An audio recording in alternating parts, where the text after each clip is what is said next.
আহত অবস্থায় পড়েছিল সেই লাশের উপর গুলি করা হয়েছে। আমরা শুধুমাত্র আমাদের ছাত্রদের হত্যার বিচার চেয়েছিলাম। এরপর আমরা দেখলাম এই হত্যার জন্য এই যে সরকার প্রধানের কোনো কান্না নাই। উনি স্থাপনার জন্য কিছুদিন কাঁদলেন, এখন হত্যার জন্য মায়া কান্না কাঁদছেন। কেন মায়া কান্না কাঁদছেন বললাম, কারণ আজকে এই পত্রিকাতে দেখবেন যে আমাদের যে ছাত্ররা, শিশুরা, জনতা তারা নাকি মারা গেছে সন্ত্রাসীদের গুলিতে। পুলিশ যাহা করেছে সব জায়গায় বলা হয়েছে সন্ত্রাসীদের গুলিতে মারা গেছে।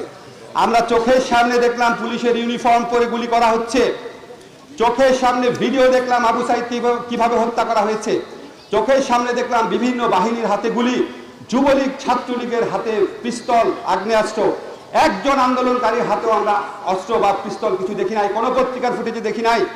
তো তখন আমাদের মনে হয় এই হত্যাকাণ্ডের বিচার এই সরকার করবে না, কারণ এই সরকার নিজেই খুনি। এই যে আজকে খুনি বাহিনী এবং খুনি সংগঠন, এদেরকে লেলিয়ে দেওয়া হয়েছে সরকারের সর্বোচ্চ পর্যায় থেকে।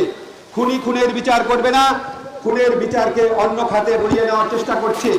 আমরা পৃথিবীতে গণহত্যা যারা করে তাদেরকে দেখি গণহত্যা করার পর গণহত্যার সংখ্যা ধামাচাপা দেওয়ার চেষ্টা করে, আর এই সরকার গণহত্যা করার পর গণহত্যার শিকার যারা তাদেরকে গ্রেফতার করছে গণহত্যার জন্য দায়ী করে। ধিক্কার জানাই এই সরকারকে।